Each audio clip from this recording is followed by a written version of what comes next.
Hey guys, this is Mrs. Mitchell, and we're getting ready to shift gears from geometry to a concept that's much more algebraic.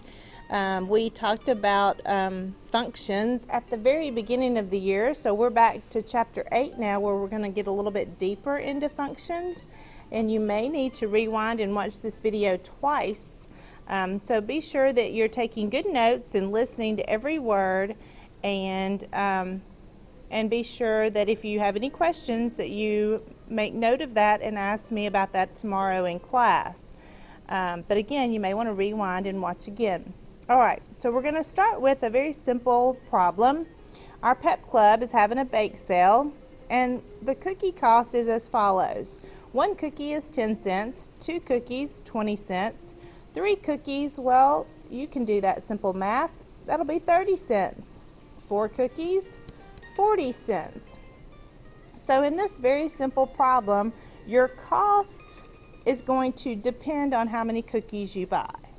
So your total cost, or your output, depends on, or is a function of, that's the word for this unit, function, is a function of the number of cookies that you bought, or your input. The number of cookies bought is called the independent variable, because the values are chosen or do not depend on another variable. You can buy as many cookies as you want. Independently, you can make that choice. However, the total cost is called the dependent variable, because the cost depends on the input variable. It depends on how many cookies you buy. All right, it's a function machine. I told you back at the beginning of the year, I remember giving you these mnemonics. You're going to put your dough into the machine, also known as domain. If you put in 3, it's going to spit out 30. If you put in 2, it spits out 20. And what it spits out is our orange drink, which I gave you that little mnemonic to remember the word range. So dough is your independent variable. You put in as much as you want, and your y, this is your x, and this is your y. Your y depends on what you put in. So if you put in for 4 cookies, then your y value is going to be 40 cents. It's dependent. So again, let's review. X and y. X is your independent variable. Y is dependent. X is what you put in, your input. Y is your output. Or X is your domain. And Y is your range. So those are some terms that you need to associate. When you're dependent, output, or range, associate those terms with Y. Independent, input, and domain, associate with X. Let me show you what a problem is going to look like. Here is again the definition of a function. Each element of the domain, there's X, is only related to one element of the range. I know this is going to ring a bell when I remind you that we said X is like a little lady and Y is like a gentleman. And every lady can only have one husband, but there are countries, I think still today, where the husband can have more than one wife. So remember, X can have one and only one Y.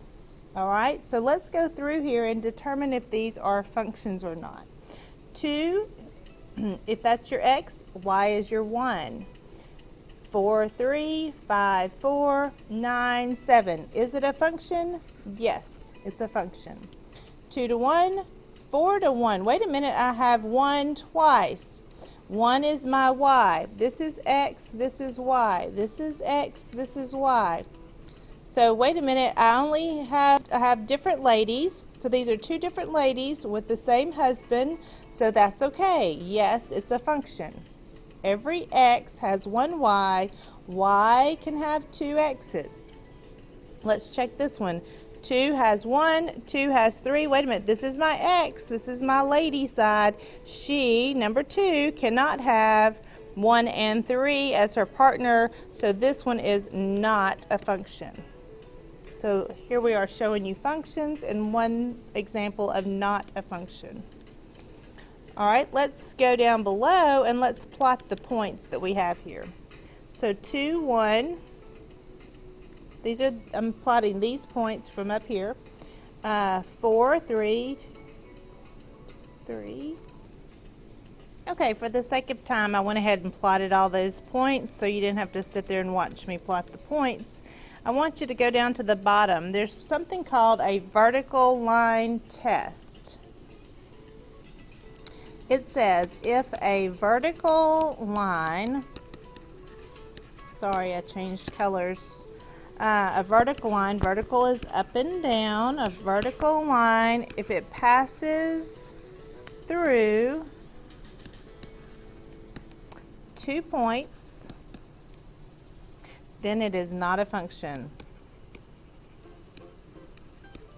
Not a function. So I will tell you tomorrow in class that we need to apply the vertical line test, and I want you to know how to do that. So let's go back up to our examples where we've plotted the points. If I draw a vertical line, it passes through 1 point. A vertical line here passes through 1 point. Another vertical line, sorry for the jumping screen. All vertical lines only touch 1 point. A vertical line on this one, a vertical line, a vertical line, a vertical line, only touches 1 point. Okay, so I was having some technical difficulty. I'm ready for the third example, I believe. And if you look at the vertical line test on our last graph, the very first vertical line that I draw, it fails the vertical line test, which says if a vertical line passes through 2 points, there it is, it's passing through 2 points, then it is not a function. So this checking the graph using the vertical line test also agrees with our checking to see if every X only has 1 Y. So there's 2 possibilities. It takes more time to do the graph, of course. All right, if you flip your paper over to the back, we're going to have to determine whether each relation is a function. So example A, I have X and Y, X and Y, X and Y. So I'm looking, I have 5, 6, 7, 8. They're all different X's. So as long as you don't have 2 X's, you know that it is a function. It's when you have 2 X's and 2 different Y's that we have a problem. Every X can only have 1 Y. So every X here has 1 Y, so we're in good shape. Number 2, or B, they're giving it to you as a table. So here are our X's. I see 2 X's. So that's our ladies. 1 has 7 and 1 has 8. That's a problem. That makes it not a function. And then for the graph, of course, we're going to apply the vertical line test. I can go back to my green color. And let's go through. A and I, whoops, the very first one I try, it fails the vertical line test. I see some other failures. C and H are on the same vertical line. G and J, so this is not a function because it fails the vertical line test. Okay? All right, up until this point, that really should be a review. I know we talked about all of those things in Chapter 1. Now we're going to talk about something called function notation. It sounds very intimidating and it looks very complicated, but won't you be so smart when you find out that function notation is just a fancy way of saying y equals. All right, so function notation is a way to write a function equation.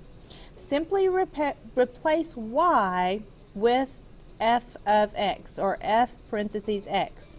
This does not mean, this is very important that you understand, this does not mean f times x. It is read f of x. I don't know if you heard me, but when I said it the first time, it's a habit to say f of x. So here is a very simple equation that you have seen before, y equals 2x plus 3. Now we're going to write it in function notation, and in place of y, we're going to say f of x such that, or equals, 2x plus 3. So the variable y and the terms f and x here represent the dependent variable. They represent your y. So when we look at f of 5, and our example says f of x equals 4x minus 7, A is asking us to find f when x is 5. That's what that means. F of x means, okay, I want x to be whatever number they put in the parentheses. So we're going to work it out. 4 times the x they want is 5. So x is our independent variable, our x. X is 5. That's what this is telling me. And so we're going to have to find out what y equals. So f of 5 equals 20 minus 7, which equals 13. So f of 5 equals 13. So we'll write that as an ordered pair. So x is 5. We just found out that the y then is 13. You write that answer, 5 comma 13. It's a pair, it's a couple, it's an x and a y. Why don't you try the next one without me? We're still using the same equation. So pause right here. Oh, I paused mine, but I don't think you paused yours. All right, so f of x is 4x minus 7. We want to find f of negative 6. So in place of x, we're plugging in negative 6. Beware of your negative. Negative times positive makes negative. 6 times 4 is 24 minus 7. So we're going to end up with a negative 31. So f of negative 6 equals negative 31. So what was our x value? Our x is negative 6, and we found out that our y is negative 31. So we write our answer negative 6, negative 31. All right, so that leaves you all 4 more problems to work. 2 more examples with part A and part B. This video is worth 10 points, and you will not get all 10 points if you have not attempted the following 4 problems, and I'll be checking for those tomorrow. Thank you so much for watching, and have a great day.